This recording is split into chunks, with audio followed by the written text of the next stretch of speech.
going to turn on your mic. Yep. Hi.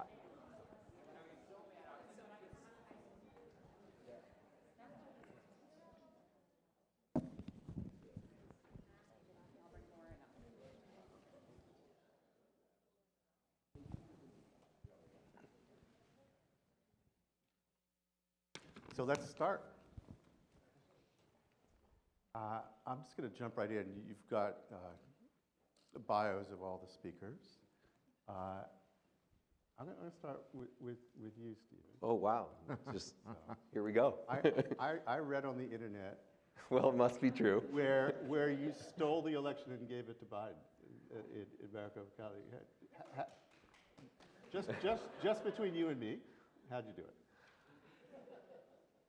It was difficult because we had to coordinate across 300 million Americans, and we had to do it across many election administrators. We had to do it across the 15 counties in Arizona, and of course each county has their own quirks, and then we had to, of course, take that and replicate it in each of the 50 states.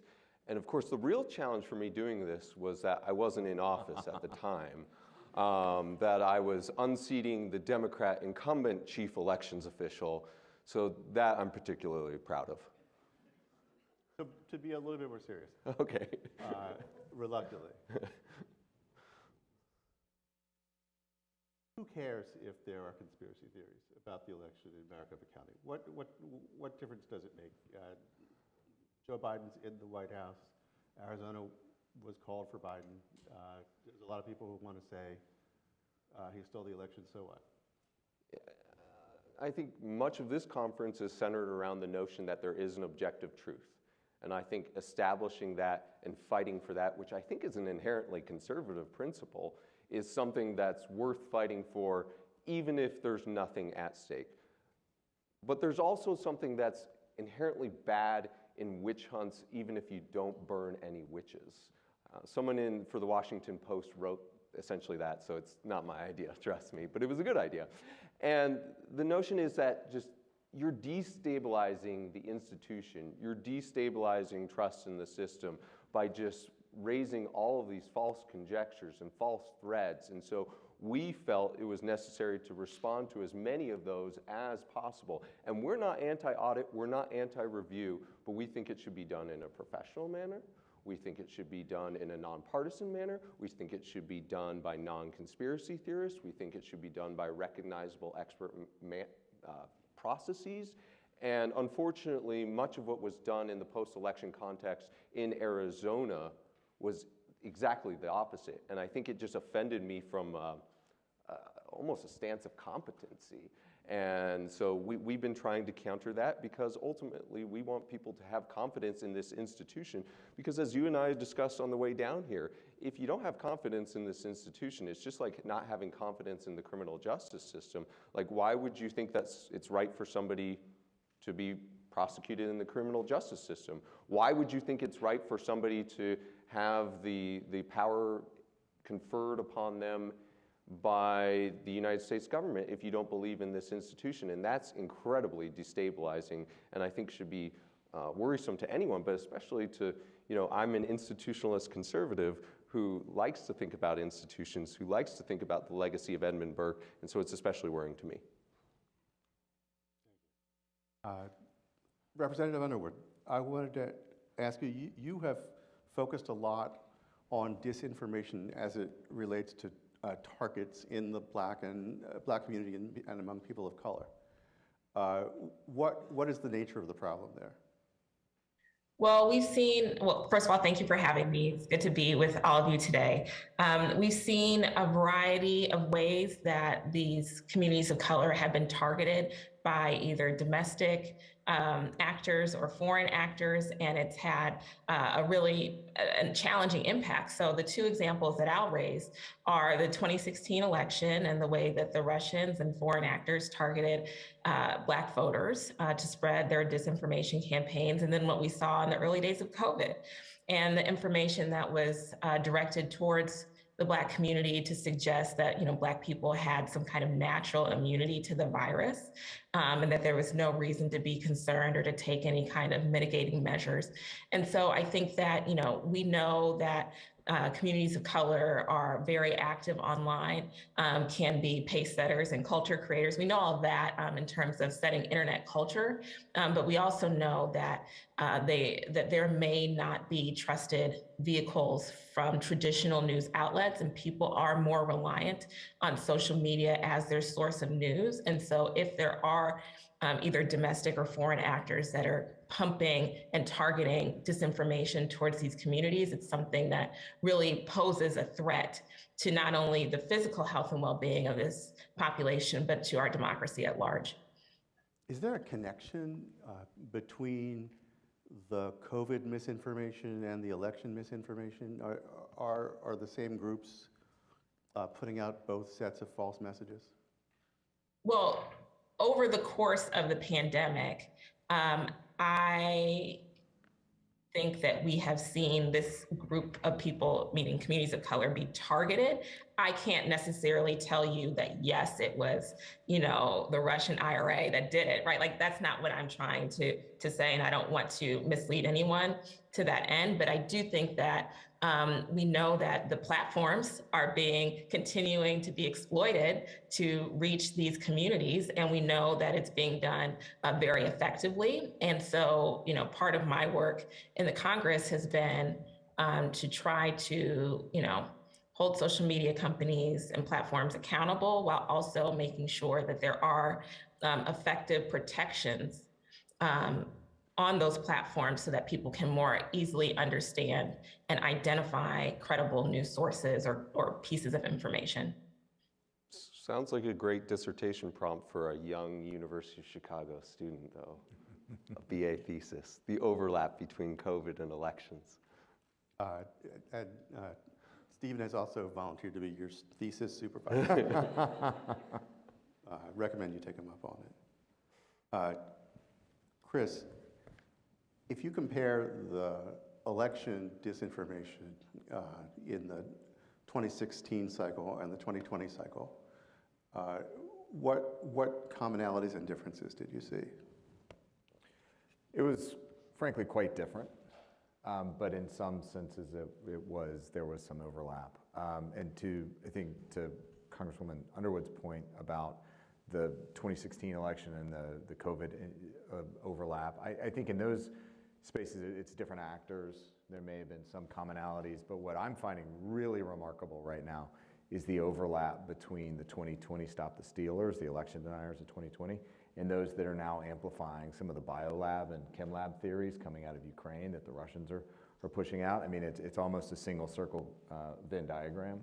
And it is quite remarkable how the communities and the population shift their focus and their target. But, unpacking it again from 2016 vice 2020, when you think about what the Russian, the interference campaign in 2016, it was focused on three different vectors. First was more the technical attacks on election infrastructure, the election machines, the equipment that are at the county and local level. The second is the campaigns against the actual political campaigns, the political candidates themselves, to get sensitive data. And then the third is just this broader disinformation piece, and questions about the candidate Clinton's health and how they amplified some of those stories, continuing to push hack and leak campaigns through proxies like WikiLeaks and Guccifer 2.0, which we actually saw some of those same sorts of methodologies repeating through 2020. Again, leaked information. Even there was a conversation last night about the Hunter Biden laptop. That was remarkably similar to a hack and leak operation from 2016. It was just in a different model. And again, whether it was Russia or not, I don't know, I don't care. The big shifts that I saw from 2016 to 2020 was the reaction across media and how they did not uncritically and breathlessly report these things. Perhaps they over-rotated, particularly with the way the platforms learn, may have learned a little too much. But again, when it came down to 2020, the disinformation operations from foreign actors was nowhere near the level of 2016, at least from where I was sitting inside government. Ultimately, what it came down to was more of the domestic disinformation that was being pushed. That was really that the field had been, in the setting had been established in the summer of 2020 as COVID was moving through the country, and state election and local election officials were shifting the way that they would conduct the election, including the increase in mail-in ballots. That was where the stage was set for a 2020 domestic disinformation campaign. That the mail-in ballots themselves and that entire system is wide open for fraud. And again, we even saw that last night from the Attorney General of Arizona. Yeah. Steve, why don't you actually bring us up to speed on what the Attorney General said and what you make of it? This was incredibly frustrating to me. As I just mentioned to Mr. Axelrod, I had a once-in-a-lifetime opportunity to sit 5 feet away from the former President of the United States and really soak in every, because whether or not you supported him, he was in the office of the presidency for 8 years, and what an incredibly rich experience and thoughtful individual, whom I happen to not vote for, sorry. But while all that was going on, unfortunately, the Attorney General of Arizona, who was one of the first prominent Republicans in the state of Arizona to say, no, there wasn't any fraud, it's just people voted differently down ticket. Well, he's a candidate for United States Senate now, and so that's been walked back and walked back and walked back, and just as we finally thought we were out of the woods, he just cast new doubts, and he did it in sort of an artful way, which is, we found fraud. Well, you have to go down many pages to find that the fraud is the individual instance of one voter, and there was about, fewer than 50 of those, and, we allege some, clerical maybe sloppiness, but it's, of course, headlined and captured by, Maricopa County is intransigent, Maricopa County is obfuscating, and, of course, then he went on, Steve Bannon, he of Flood the Zone with Shit fame, and said, we all know what happened to the 2020 election.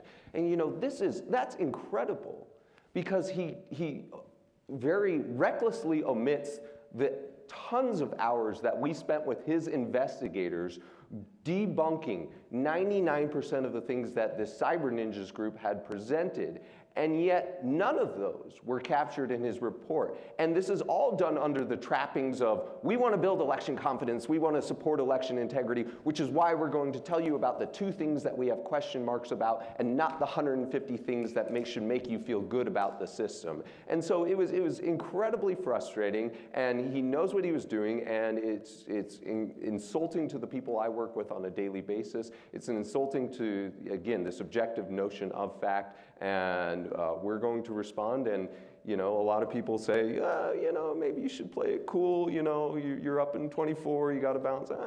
That's not really my style. So damn the torpedoes, and here we go. As some of you maybe saw, I was tweeting last night, unfortunately, a little bit during President Obama's speech. So this connects with what Chris was just saying about the shift from foreign to domestic origin of disinformation. I just sort of wonder whether you see a path back for the Republican Party away from the disinformation of the rigged election. I mean, you're speaking as the Republican on the panel. I mean, is there a future in the Republican Party for challenging? I mean, what's the alternative? We lay down and we become one party believes in democracy and one party doesn't. I think that this is one of the things that AIPAC always had a right vision for, is they never wanted AIPAC to become a one-party issue, because they thought that's when you've lost, when it becomes a one-party issue, because then if you're out of power, you have support for Israel. If you're in power, you don't have support, or vice versa. And so I hope that is not the situation we're facing.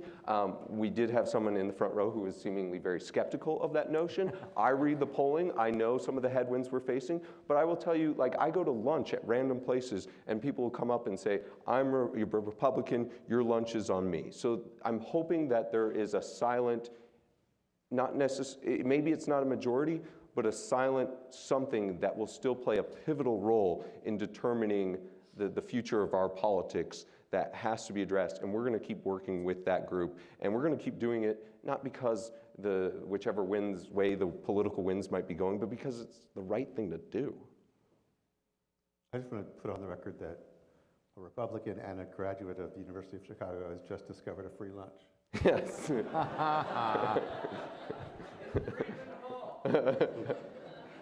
I've gotten quite a few at this presentation too, so. Congresswoman Underwood, what can Congress do and what can the executive branch do about disinformation as a threat of election subversion? Well, I think, have some pretty broad authority. I think the question right now is about who has the courage to take action. And will we continue to create some air cover, if you will, in the Congress for those executive branch leaders for doing what will need to be done to ensure that we can have a democracy where the truth is recognized as true and that the American people can have confidence in their elections, the results, and that their votes, were counted as cast. And I think that, because this is being perceived and continued to be spoken about in partisan terms, that gets to be really challenging. And so I would just urge, all of us to think about that prior question in terms of, where do we go from here? It's not just up to a local election authority to, continue to reaffirm that, whatever happened in their jurisdiction was fine. If we have, 40% or more of the country that just does not have faith in the process.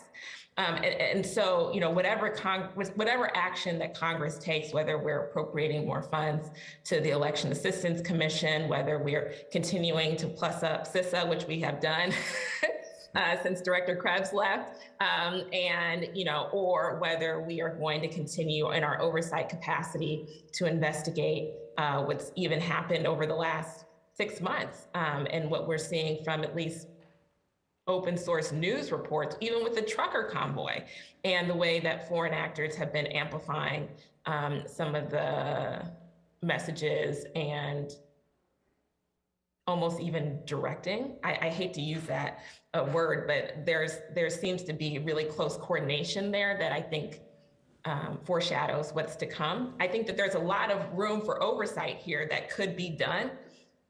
But if the American people still are not in a place to believe any of the facts as truth, then we're not making progress.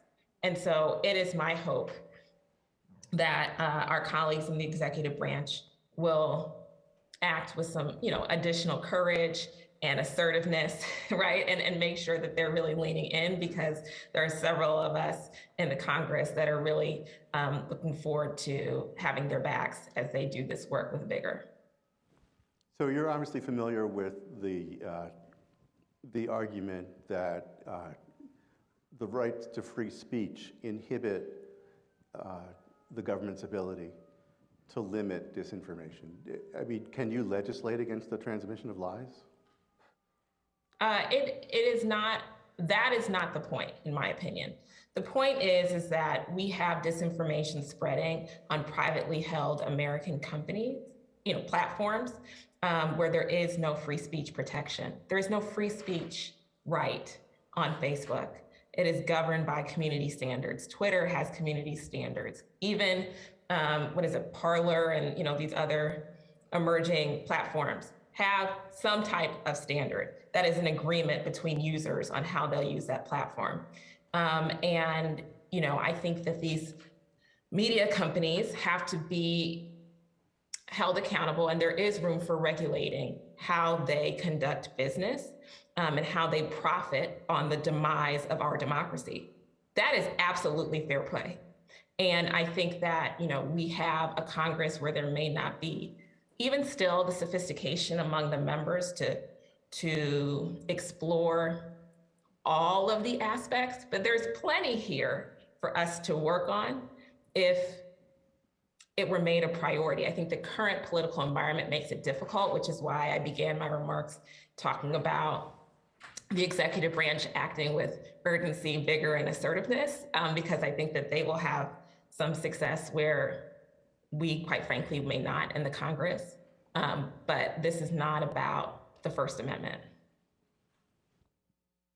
Chris, tell me, what would accountability look like for the social media companies? What if you were king of the world and could just draft the regulations or the laws? It doesn't sound very democratic. Yeah, but I'd sign up for it right now. But you know, it's a special case. What would you have them do? So we actually took a look at this last year. The Aspen Institute. It was really the first thing. One of the first things I did. Well, I guess it was the second thing after SolarWinds, but the second thing I did after government and was co-chair of the Aspen Commission on Information Disorder with a number of. Katie Couric was a co-chair, Rashad Robinson, A Color of Change, and we looked at many of the issues we've talked about. And we really isolated down what are the three primary areas of disinformation that we wanted to focus on. First was public health, COVID. Second was democracy. And third was communities of color, as the Congresswoman talked about.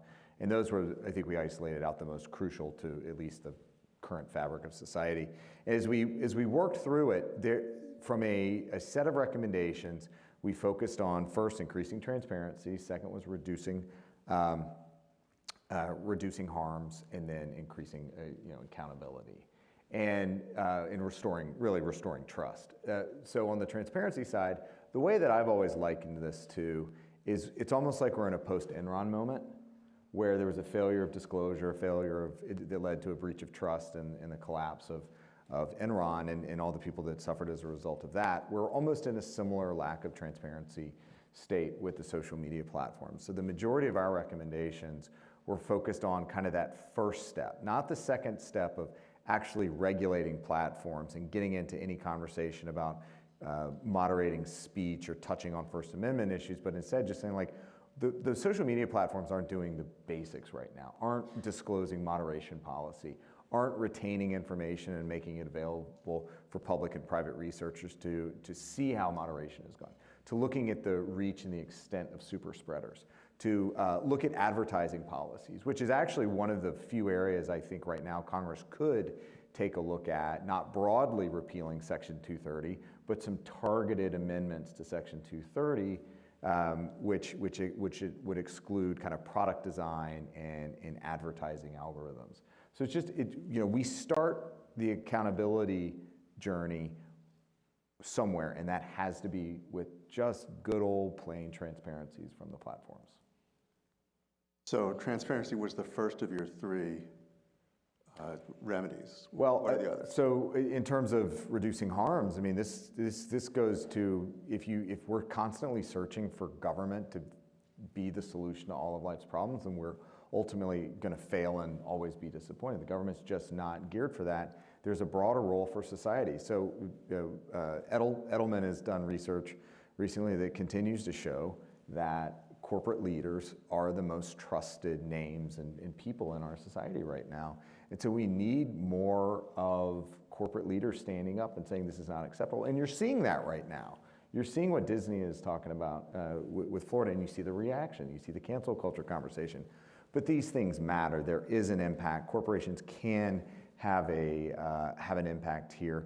We need, for instance, also self-policing across groups like lawyers. So state bar associations can take action against those that sponsor the 60-plus frivolous lawsuits, or whatever percentage of those that were frivolous. You can look at COVID. You can see state medical boards similarly took action against a number of doctors that were grifting on various solutions to COVID. So we've got to have a much broader focus. That's not just the platforms. It's not just the government, but there's also the rest of society that can weigh in. Yeah. Your office has what, more than 100 people in it? 165 full-time, 3,000 during the general election season. Are you experiencing what we read about in some other places where the amount of disinformation and harassment that comes from that and intimidation that comes from that, is that leading people to quit? No, I bring donuts regularly, so they stay. No, in all honesty, it is a documented phenomenon across elections departments in the United States. I'm incredibly blessed in that the vast majority of our team members have stayed strong, and not just stayed strong, but responded by doubling down on their work efforts, putting in long hours. And these are people who could, yes, be making more in the private sector, but these are people who are really committed to this process. It's such a blessing to work with them, and I'm lucky. But I do want to touch on Chris's point, if you don't mind. Please. So, yeah, I agree as far as, I'm a little more libertarian. Well, I am libertarian. And so I don't necessarily want to put the onus on social media companies because I think they have a right to regulate as private companies. But I do think that First Amendment jurisprudence might need to be reevaluated in Sullivan and its progeny if Dominion Voting Systems is not successful in its defamation lawsuits. Because I think this was just a poster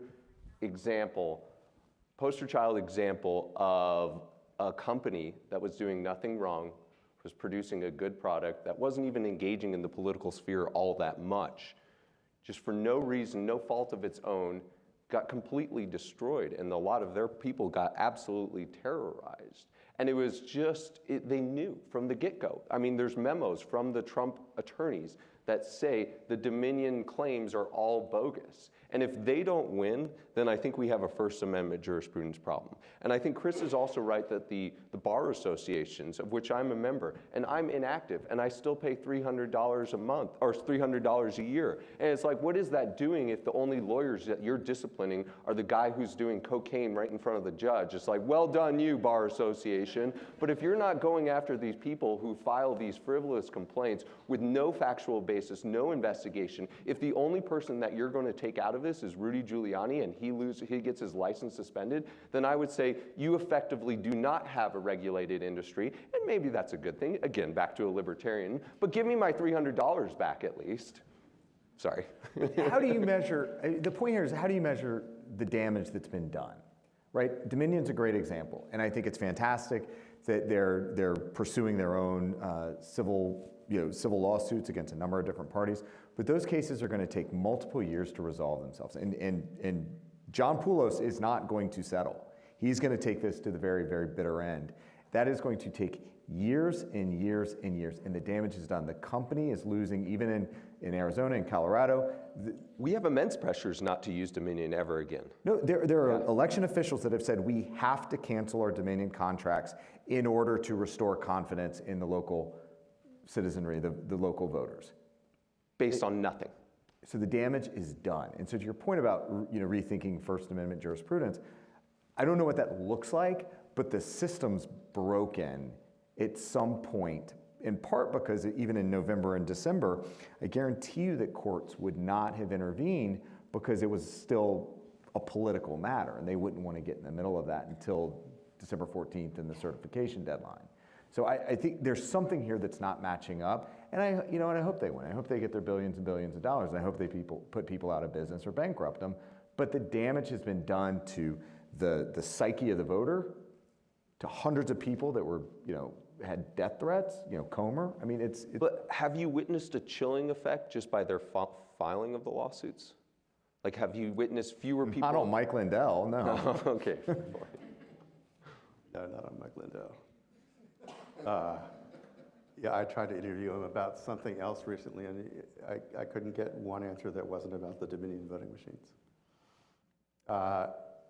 Congresswoman, I wanted to ask, Louis Brandeis had the famous aphorism that the cure to wrong speech is more speech, that the marketplace of ideas will correct errors and truth will win out.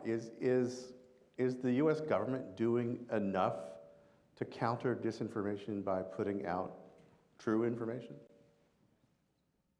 I think that it is not for lack of trying. However, the US government is playing a different game with different rules, with a different length of time. Like in basketball, right? There might be a length of time for NBA versus the Final Four that just passed. Listen, I don't know what analogy you want me to use, but it's a different game. It is completely different. And when you have criminal actors who are seeking to harm the United States and our democracy and the targeting of different segments of American citizens through social media platforms, which is a fact, right? Influence behavior and harm, to say that the government is not doing enough or is not able to counter that is maybe true. However, I can't think of a way for the government to be able to message people, whether it's a DM or a viral tweet or some kind of really compelling post, that the algorithms would boost enough for people to see. I mean, it is just not the function of government. This is not what they do. And that is how this exploitation has happened. And so I think that this question is great in a theoretical sense, but this is happening to people on their phones and their devices every day.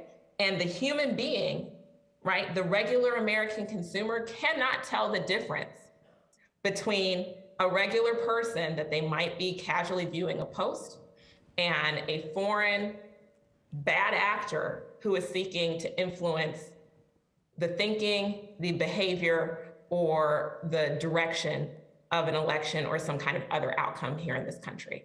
The average viewer, the average user, the average consumer cannot distinguish between the difference, and the government cannot change the algorithm. And so a single post, a single press release, a single directive, memo, guidance document, whatever, speech from the president is never going to be amplified to the same level as this other content. And so that is why it cannot just be government to take action if we are not willing to have a serious conversation about the role of the media platform and the media companies. Because part of it is it is an algorithmic issue, in addition to these foreign actors and domestic actors who are creating and spreading and leveraging their ability to sow chaos in this country through disinformation. Is there a bill in Congress that could do something and it's being blocked? Being blocked? Well, I mean, that it just can't, doesn't command enough votes to get through. Is there a bill that you think actually would help, but it's going nowhere? No, because listen, I was the chair when Chris Krebs was running CISA. For several months, I was the chair of the authorizing subcommittee that had jurisdiction, okay? And during that time, we could not even get testimony from the social media companies. They would not appear before the Congress. They wouldn't come, okay? I'm a nurse.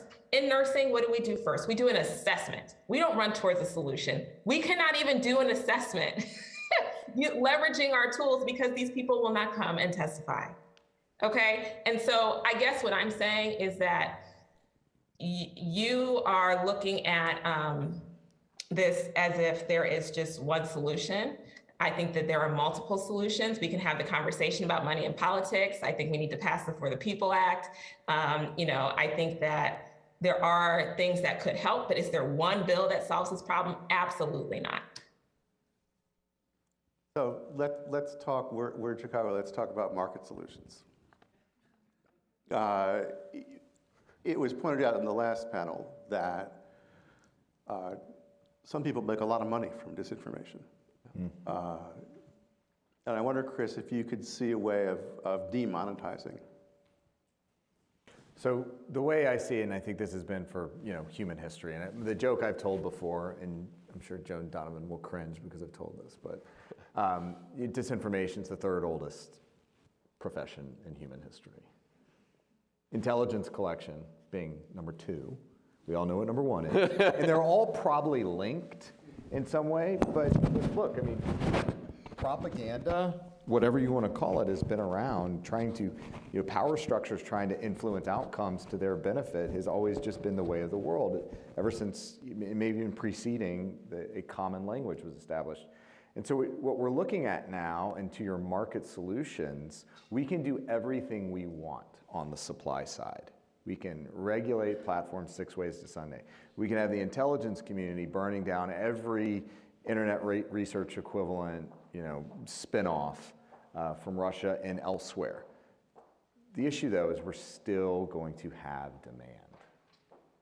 And the demand side, and just the need for alternative theories is always going to be present. And so there is opportunity, I think, for government, for civil society, for NGOs to continue to push out information that provides a baseline of understanding of what's going on. So for elections, for instance, the average person does not know how elections work. They think, at least in states where there's not 80% mail-in voting like Arizona, that you show up on the day of the election, you vote, then you flip on Fox or CNN or whatever that night to see who won.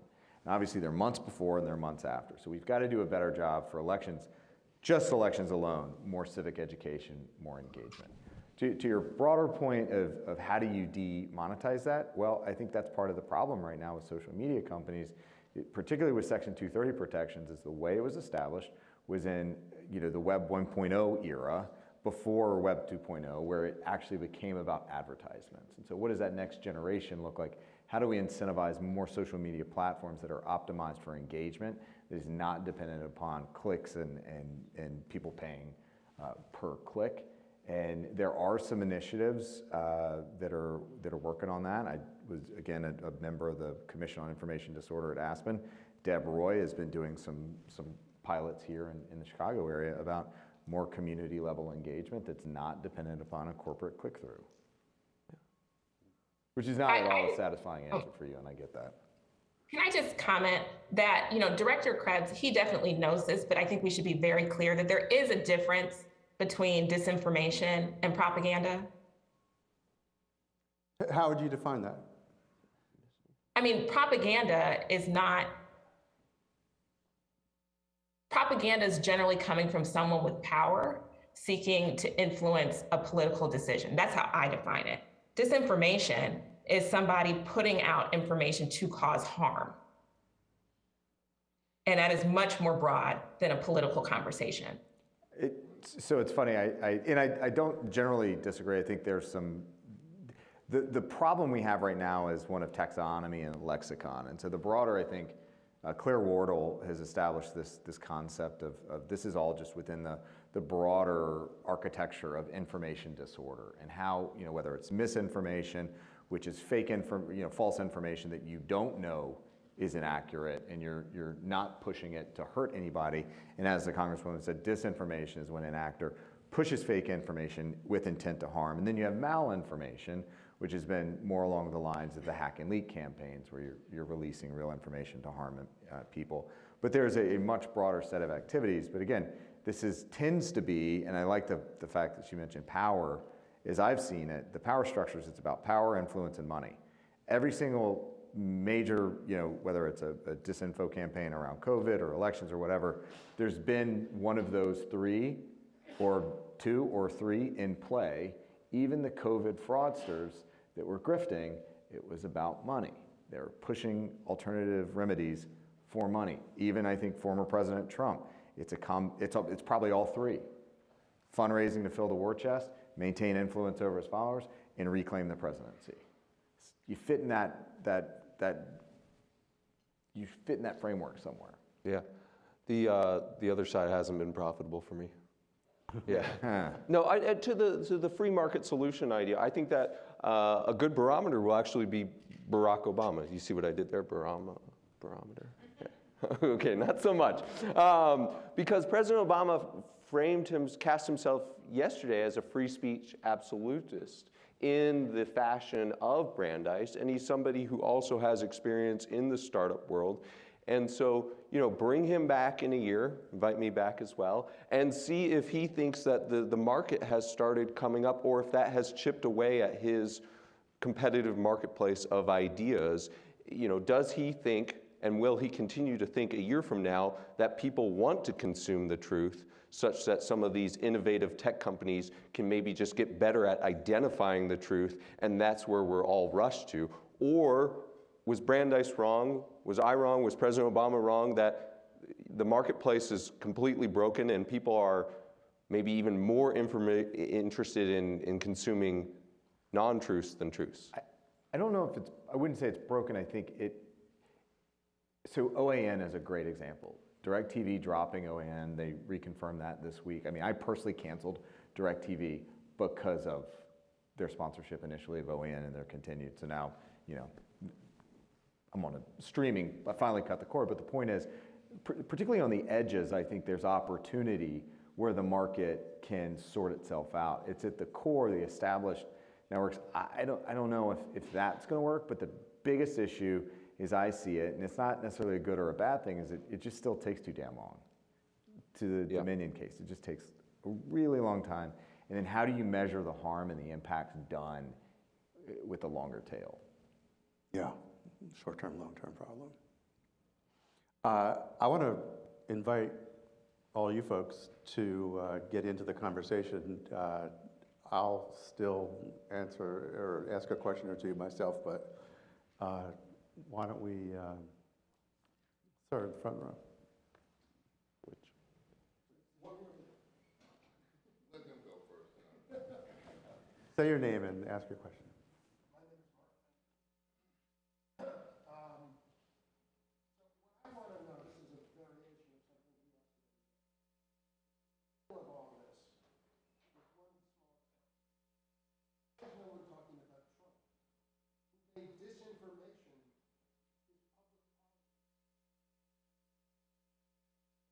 public policy. And he got all his minions to support it. It didn't start there, but it spread. Who wants to take that? I mean, I try not to think about them or talk about them ever. But it is hard. I mean, I was a firm believer after I was let go from my position that he had the ability and the influence to put everything to bed, to put it all to bed. That in early December, he could have said, you know what, I lost fair and fair. He could have continued that 253-year tradition of the peaceful transfer of power. But it wasn't in his interest of power, influence, or money. January 6th could have been prevented. Everything to the state. He's still, yes, Josh Dawsey from the Washington Post did a great interview with him yesterday. I had a piece this morning. He is still hung up on it. And whether he truly believes it or not, I don't know. But I do see him as being, as one of the most responsible people for where we are right now. But here's the problem. He could go away tomorrow. And I think the way the permission structures have been set is that he's activated this larger piece where I do think a significant portion of the Republican Party is moving orthogonal to democracy. And I don't know how you bring that back. I'm a Republican. What? The representative can't hear the question, so we're just going to use one of the microphones really quick. Yes. The currently serving Republican, right? Hello, my name is Cameron. Chris, you mentioned the broader role for society. One organization that comes to mind is the Stanford Internet Observatory. And I recognize that this is a university-based organization, but I'm wondering what you think about the viability of organizations like that in civil society, working with journalists to help field some of this stuff. And when I say this stuff, I mean disinformation, some of the general problems around how do we communicate in democracy, et cetera. So just for full transparency, my business partner, Alex Stamos, in the Krebs Stamos group, my business partner runs the Stanford Internet Observatory. So it's the best. I've got a certain perspective. Look, they were responsible working with a number of other organizations, Harvard, University of Washington, another number of other schools for the EIP, which I always get this wrong exactly what it's the election integrity, but then there's the P is what I sometimes mess up, whether it's project or partnership, because one EIP is not good, the other one is good. But I think there is a role where you can pull teams together and you can analyze information in real time, and then they can, sort out and push out, authoritative, credible information to correct the record. But the bigger point here is that every one of these disinformation campaigns, to flood the zone with S, as Stephen said, I don't necessarily agree with Brandeis on this. I don't think that you can overcome, when the entire strategy is not to convince someone of a single outcome or a single issue, but instead it's to completely collapse the concept of truth, to confuse, to have people doubt what is real anyway. You're not going to correct the record with facts. You're not going to fix it. I think they're in specific, anticipated areas where you have time to plan, equip, train, and deploy. They are useful. But the longer-term strategy for countering disinformation, I just do not think that a point-by-point rebuttal it's just not economic. We have time for just one more question. I think this is Jonathan Weiss from the New York Times. This is mostly for Representative Underwood, but anyone who wants to jump in. You talked about some of the past issues, obviously 2016 disinformation around COVID. But I'm wondering if you see anything going on right now, subject matter or actual campaigns that are maybe developing toward the 2022 elections that you're watching and that we as consumers should also be watching? I'm personally very concerned about what happens in Ukraine, and if there's a cyber attack and a related disinformation campaign, how the American consumer responds. That is a real threat to our national and economic security as a nation. And that is a big problem that we are not socialized yet to anticipate and respond, recognizing that that is how modern warfare could be conducted. And that could happen in conjunction with an election, or it could happen at any moment in time, and it could be catastrophic. I want to take it a little closer to home because he texted me, and we were talking about this before this panel, but if Brad Raffensperger wins in Georgia, I think that's a huge win for democracy in the United States. But the bigger point here, though, is the Secretary of State races in 22 are going to determine in Arizona, Colorado, Michigan, Wisconsin, Pennsylvania, Georgia, and elsewhere, they're going to be the ones that decide, in many of those cases, the certification of the results. Didn't the Atlantic write democracy is on the ballot or something? Wasn't that in the article headline? For 2024, for the next presidential. So Secretary of State races, keep an eye on those. I'm sorry to say we're out of time. Please, thank you for coming in, and please join me in thanking, There's absolutely a director's privilege. You're supposed to get a mic, though.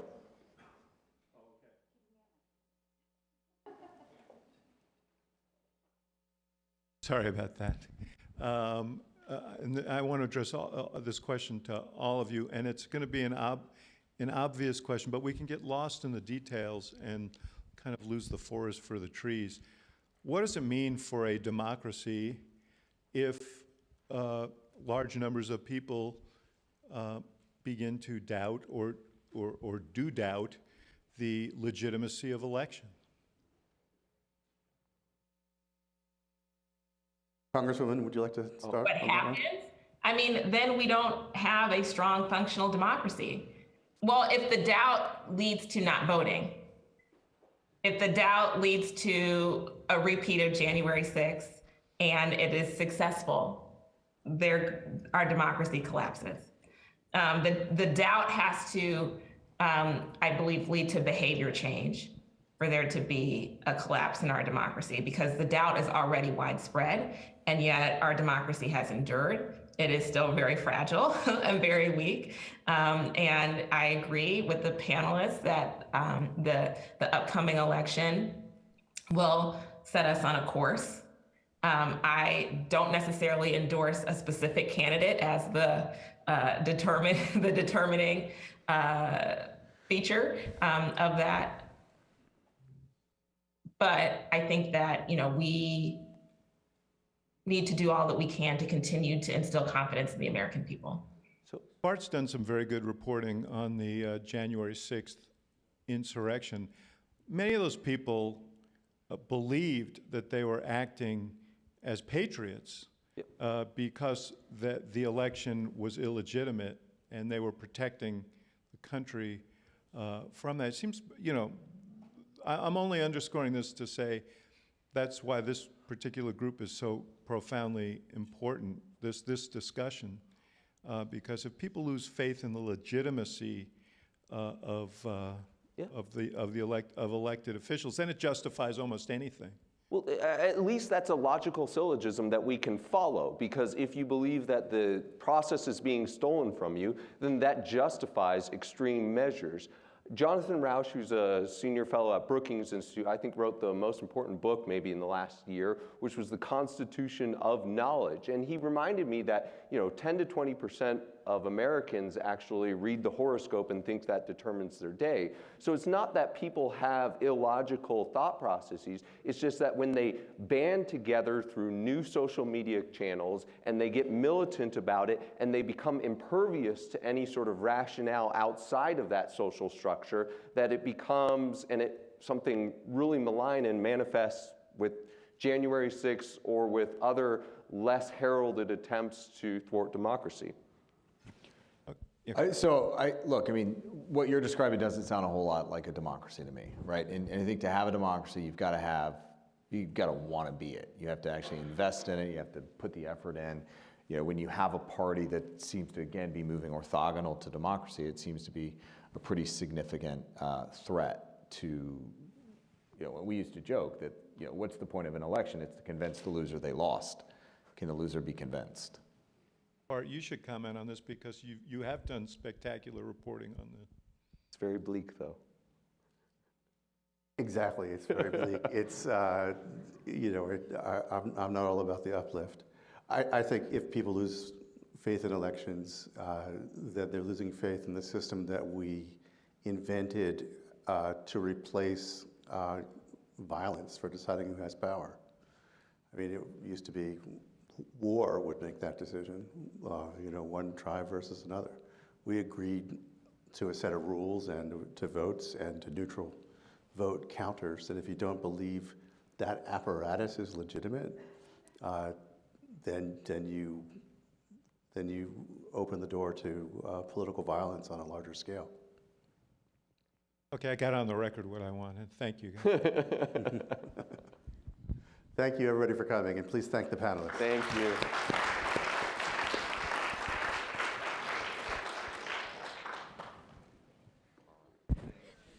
That was enjoyable. Well, she's gone.